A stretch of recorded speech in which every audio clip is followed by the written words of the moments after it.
Hey, Dan Beagleman here. In this video, I'll teach you how to play Rumble, the iconic guitar instrumental from guitarist Link Wray, released in 1958. The guitar part is written out in both music notation and tablature, and it's a relatively easy song to play. Most beginning guitarists should have no problem playing this song. There's just a couple of chords, and there's one little riff comes in at bar 11 based on a minor pentatonic scale. Okay, on to How to Play Rumble by Link Wray. Rumble is based on a basic blues progression, but the interesting thing about this song is it's actually an 11.5 bar blues cycle. Most common blues cycles are 12 bars, but as you'll see in the transcription in a moment when I play the song down, actually bar 10 is a 2/4 measure. The song is in 4/4, but bar 10 is a 2/4 measure, and because of that, it's like an 11.5 bar blues cycle. The song is in the key of E, and it basically follows the blues cycle. The 1 chord is E, the 4 chord is A, and the 5 chord is, in this case, it's B7. So, basically that's the layout of the song, like I said, like a 12 bar blues cycle, but again, because bar 10 is a 2/4 measure, it's actually like, instead of a full 12 bars, it's like 11.5. Kind of an interesting structure for the song. The song kind of has a swing feel to it, like a swing eighth note feel. The guitar is not playing eighth notes per se, but it has a swing feel to it. In other words, you're playing straight eighth notes would be like, and swing feel would be, it has that swing shuffle character to it. So that's the feel that the song is going to have, mostly due to the drums, because the bass is basically playing quarter notes, and the guitar is basically also playing quarter notes and sometimes whole notes, letting the chords ring out. And then, as I mentioned, there's this one little riff at bar 11. So a couple of things to pay attention to, regarding the song and to play it correctly. The song begins with the last 2 beats of measure 12. 1, 2, 3, 4, and it's, like as I said, a pickup. That's how the tune begins. So it starts like, like a little lead-in, if you will. I'll play this down with a metronome at 92 BPM, and I'll count this off, and this way you'll be able to hear the tune and see the music sheets as I'm playing it. Okay. 1, 2, 3, 4, 1, 2.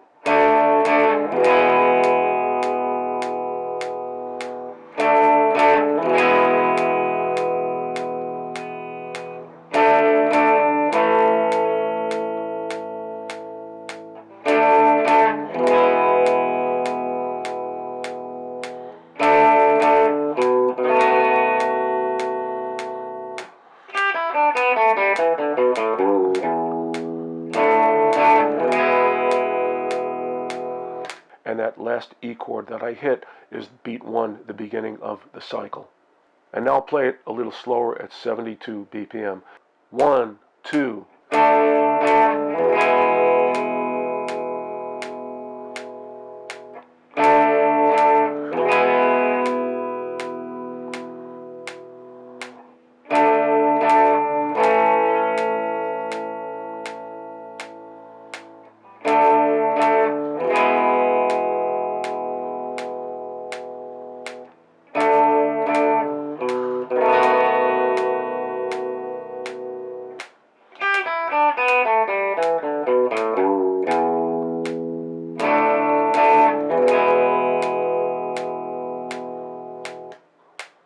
So as you can see, it's a relatively easy song to play. Just a couple of chords. And this little riff at bar 11, it's a descending E minor pentatonic scale. Here's an E minor pentatonic scale in the open position. I played in, descending. Okay, so it's played as triplets. 1, 2, 3, 1, 2, 3, 1, 2, 3, 1, 2, 3. But he does one little interesting thing when he gets to string 6.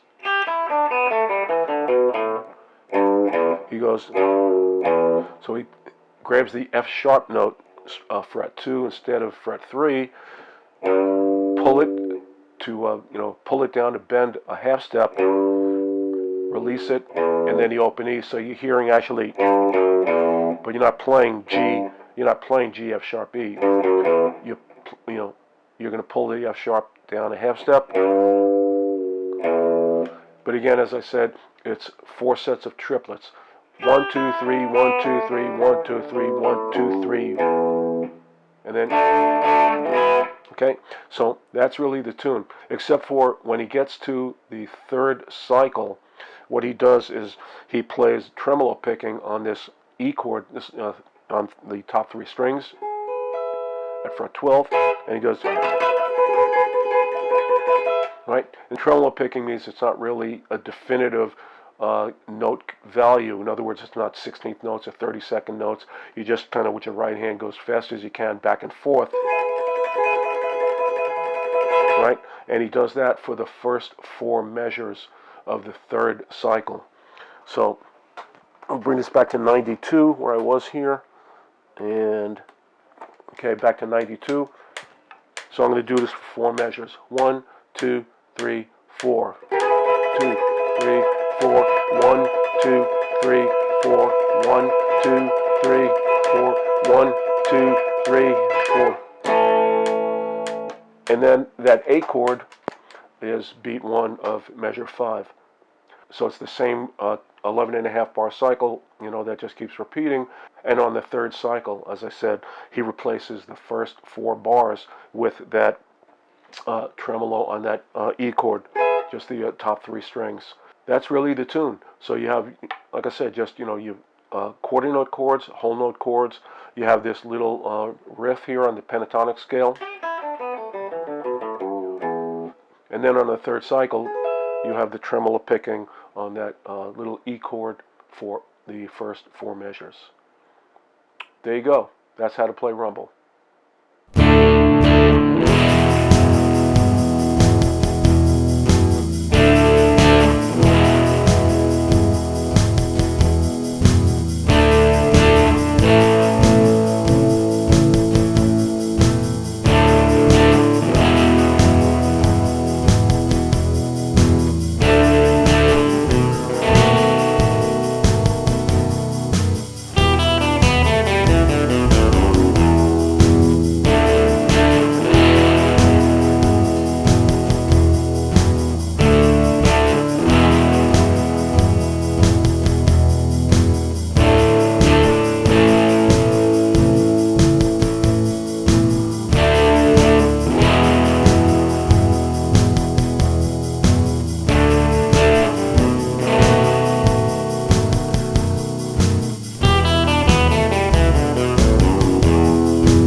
Some interesting facts about rumble and guitarist Link Wray.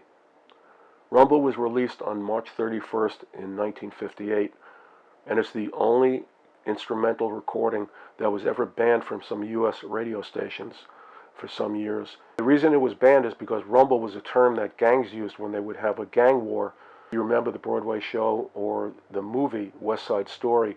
They had the 2 gangs, the Jets versus the Sharks, and they had this big rumble, at the end of the movie, and, all these, guys are like fighting each other with, weapons, pipes and knives and all kinds of, crazy stuff like that.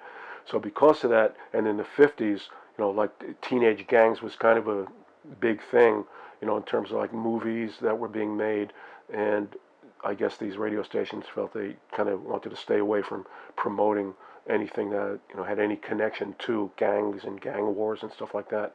So as I said, for some years, rumble was banned from many U.S. radio stations.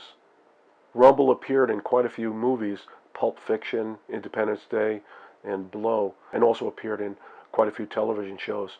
It's one of those songs that many people, they might not know the title or who, performed it, but if they hear it, they go, "Oh yeah, I know that song. That's a cool song. Yeah, I remember I heard that in such and such a film or, a TV show or something like that." Link Wray died in 2005 and was posthumously inducted into the Rock and Roll Hall of Fame in 2023 by the legendary Jimmy Page from Led Zeppelin. Many people credit Link Wray with inventing the power chord and pioneering guitar distortion. It was said that Link Wray poked holes in the speaker cones of his amplifier with a pencil to create a distorted sound. A sound that you would get if you think, well, my speaker's broken, I got to go, bring it in and get it fixed. He went the other way. He said, I want it to sound like it's broken. Well, not broken, you know what I mean, but distorted. Turn the amp up, because back in those days, there was no such thing as distortion pedals or amps with gain and master volume controls and things like that. So the only way to get distortion was to turn the amp up, and if it was still too clean, poke some holes in the speaker cone, and you got some distortion. Link Wray used many guitars throughout his career.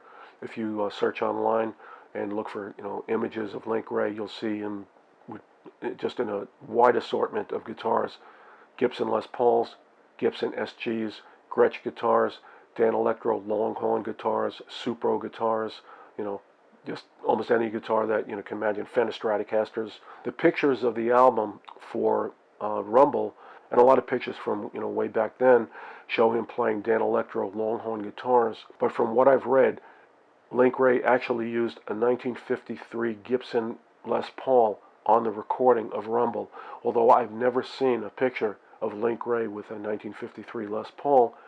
That's what I've read, and true or not, who knows.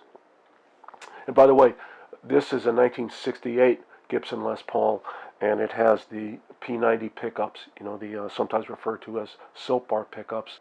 The difference between the early Les Pauls and guitars like this has a separate bridge and tailpiece, right? Back then, the early Les Pauls had a one-piece bridge tailpiece combination, and you'll see the pictures above. The difference between having the one-piece bridge tailpiece was sometimes called a stop tailpiece or a wraparound tailpiece, and then in 1955 they came out with the separate bridge and tailpiece. This is a 1968 Gibson Les Paul, but it kind of mirrors the 1955, 1956 Les Pauls with the separate bridge and tailpiece and the P90 pickups, because in 1957 it's when the humbucking pickups were invented and came out, and these soap bar P90 pickups were replaced with the humbucking pickups that pretty much you see on most Les Pauls these days. If you enjoyed this video, please subscribe to the channel if you haven't already, and hit the thumbs up button, as those really help this channel to grow. If you have any questions or comments, please leave them in the comments section below, and I'll be happy to respond to your questions and your comments. I'm Dan Beagleman, and that's How to Play Rumble by Link Wray. Have a nice day.